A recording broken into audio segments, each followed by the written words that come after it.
The other worksheet is, it's sort of a tan one. It's called a Professional Development Timeline for PhD Students. This was created by the Career Advising and Planning Services Office, and it's really kind of the 30,000-foot view of what is generally expected of you as a graduate student at the University of Chicago, regardless of program or division. So this is kind of like, I suppose, the general master plan. And I want this green sheet to be for you more of a worksheet, literally, something that you can individualize and customize based on your program. And you'll probably need help filling this worksheet out or something like it. I have different categories here for coursework and exams, qualifying exams. Those might not exactly fit into your program, but just becoming aware of what these academic requirements are in your specific department is a huge step. Many of you will probably find, if you haven't found already, the academic requirements to get the degree are not really written anywhere. And it's sort of this vague, I'm not sure what your experiences were, please feel free to jump in, but there's sort of a vague sense of, at some point, I've got to get through coursework so I can get the exams. I know I've got to be preparing for my dissertation proposal along the way. What is exactly my timeline on that? So it's really important if you can just identify when these things are supposed to happen, and certainly if there is a deadline by which they must happen, that you are aware of it. We found, talking to students, some faculty members and advisors don't even really know about these requirements. They're too busy doing their research. It's not something that they have, in mind. If they're coming from a university that had a different set of requirements, they might not be familiar with University of Chicago's. So it's really up to you to take control of identifying what these things are and figuring out how it's going to impact your life. And I guess if we want to go with the project manager model, some key partners there would definitely be advanced graduate students who've done it before, and your grad program administrators, who is sort of, I think for most students, the pipeline to information. Do you guys have experience with that? Yes, and in the case of knowing your requirements and deadlines and things like that, your program administrator is going to be your best friend, not your advisor. In my experience and in my fellow students' experience, your program administrator is definitely your best friend here. And if Absolutely. you have any questions, No, and that's a relationship that you want to cultivate. Yeah. This is someone who you'll use as a key ally throughout the entire time that you're here at every stage in the process. Your departmental administrator knows everything from, grant deadlines often to the specific grants that might be available in your program to when you need to complete your number of courses by to, you name it. Most of them have been there a while and they have a real handle on this. So they're definitely people that you want to make sure that you smile and say hi to when you see them, because they're people that you'll ask for favors for throughout your entire time as graduate students.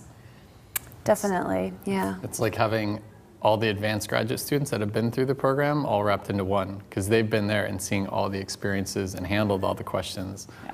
So they know better than probably anybody how to handle those issues.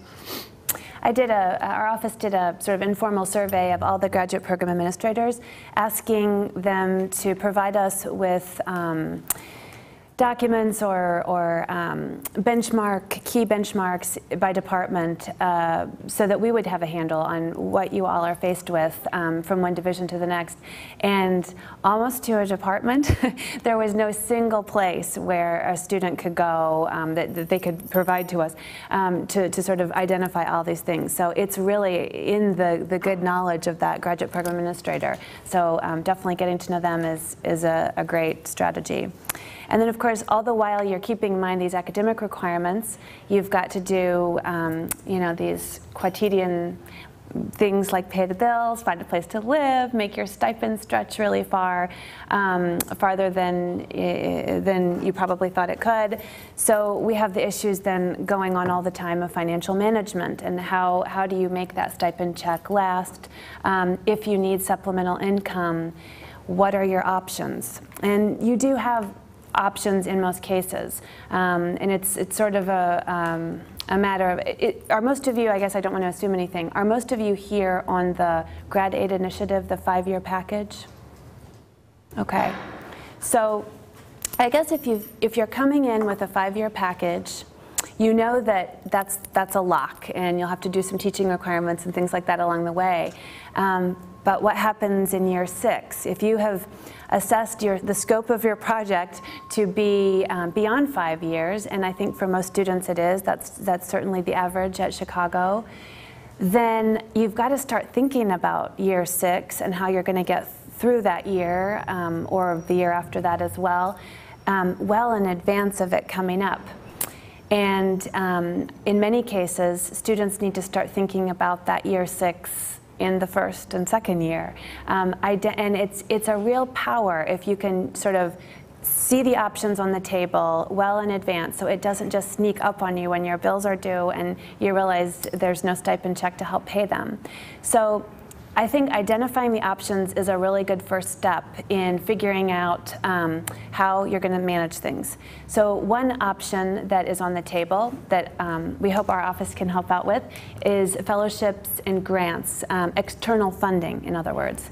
And there are a variety of different sources of funding, both internal to the university. There are a number of sort of private endowments and things like that that are very specific, and many external sources. The federal government is a big one. Also other foundations and agencies that might be related to your field of study. You want to just familiarize yourself with whatever option is going to work for you in your program. We, in our office, do a lot of fellowship and grant advising and administration, so you're always welcome to come to us, so consider us one of your key partners.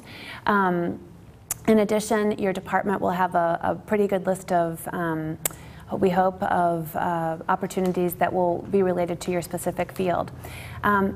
Here's the problem with fellowships. The deadlines are really non-negotiable when it comes to application time, and they are sometimes mysteriously far in advance of when the funding actually kicks in, as I'm sure you've known. I've worked with both Nick and Erica on some fellowships in the past.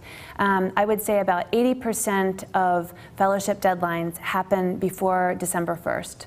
And University of Chicago students are at somewhat of a disadvantage because we're on the quarter system, we start so late. So by the time you sort of come back from summer, get in the groove of things, you're right at fellowship application season. So that said, and so this would be a fellowship application for the following year anyway.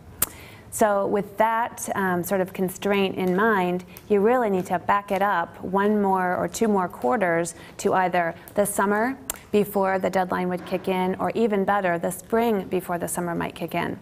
Because what's probably going to happen, you know, the Murphy's Law, you're going to identify a great fellowship, you're going to find out about it over the summer, get all of your materials together. You've got 3 recommendations letters that are due, and 2 of your faculty are on sabbatical, one of whom has no email access. So what are you going to do when this deadline creeps up on October 1st? So it's these kinds of things you really need to put on that timeline and think about well in advance. And because we have 2 really successful students in that regard, do you have specific strategies that worked?